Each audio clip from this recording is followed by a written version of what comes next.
कृष्णहरी मंडळी पार्ट 2 मध्ये आपलं स्वागत आहे।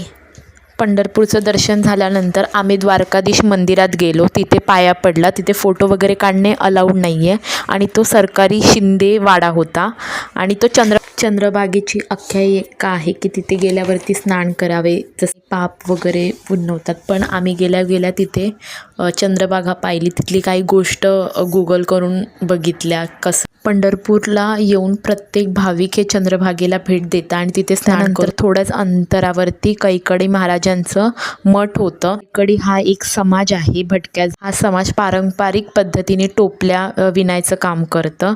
त्या मठामध्ये फिरताना आपल्याला प्रत्येक ब्रीदवाक्य भेटतात, प्रत्येक संतांचे, प्रत्येक देवांचे आणि ते फिरल्यानंतर तुम्हाला कळतं की ते समानतेचा व शांततेचा, नीतिमत्ताचा, प्रत्येक चांगल्या गोष्टींचा, आपल्या तीर्थक्षेत्रांचा आदर करून आपल्या तीर्थक्षेत्रांवर स्वच्छता राखणे ही आपली जबाबदारी, हे तुम्ही नक्की लक्षात घेणं आहे आणि ही तुम्हाला नम्र विनंती। त्यानंतर पंढरपूरच्या जवळच हे सरांचं घर होतं, ताईच्या सरांचं घर होतं। मग आम्ही त्यांच्या घरी गेलो आणि त्यांनी आम्हाला खूप चांगल्या प्रकारे पंढरपूरची अधिक माहिती दिली आणि बराच जुना इतिहास सांगितला, काही गोष्टी आणि अजून तुम्हाला कुठे कुठे भेट दिली पाहिजे हे विठ्ठल रखुमाईची मूर्ती, त्यामधला फरक म्हणजे पाठीपुढे त्याचा इतिहास, बराच इतिहास आहे जो आपल्याला अधिकाधिक जाणून घेतला पाहिजे। या तीर्थक्षेत्रांवरती राजे, संत, पेशवे, योद्धे, ब्रिटिश बराच भेट आणि ते बोलत असताना आपल्याला कळालं की शिवाजी महाराजांचा इतिहास आणि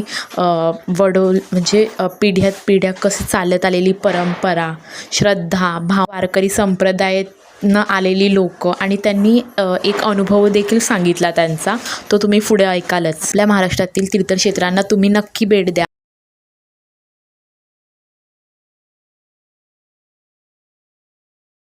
बरोबर, पण कुठलाही माणूस विठ्ठलाला असा येत नाही की मी हे करतो, मी तुला हे देतो, तू मला ती गोष्ट दे। आज तुम्ही विचार करा, आळंदी असेल, त्याच्यानंतर देहू असेल, गजानन महाराज असेल, मुक्ताबाईची तर पालखी 2 महिने चालते, किती 2 महिने 60 दिवस चालते। त्यातला कुठलाही वारकऱ्यांची अशा अपेक्षा नसते की मला पंढरपूरमध्ये जाऊन 1 BHK फ्लॅटमध्ये राहायला मिळेल, कुठं तर व्यवस्था होईल, मला कसं काय होईल, माझं खाण्यापिण्याचं काय होईल, पाऊस आला तर मी भिजेल का, जो तुम्हाला मी रस्ता दाखवते तिथे वारकरी वारी जाते आणि तिथून हा अनुभव विस्मरणीय दिसतो। हे ह्या रोडला ते स्वयंपाक बनवत असतात। पंढरीला आलेली वारीत भेटली, ती नक्की तुम्ही पुढे बघण्यासारखं असेल, अनुभवण्यासारखं। आश्चर्य करसान ते इतकं छान करतात ना आणि दिवसभर रामकृष्णांचा गजर असतो। त्यानंतर आम्ही सिद्धेश्वरच्या यात्रे सिद्धेश्वर मंदिरात गेलो आणि तिथे शिव भगवान विष्णूंचं आणि शिवांचं असं स्वरूप दाखवलं होतं आणि अप्रतिम मंदिर होतं आणि तिथे गेल्यावरती भक्तिमय वातावरण आणि अध्यात्म शांतीचं पूर्ण मंदिराच्या गाभ्यामध्ये शिवयोगांची समाधी आहे, ती आम्ही आणि दरवर्षी मकर संक्रांतीमध्ये तिथे पार्ट 3 तुम्ही नक्की बघा। बाय।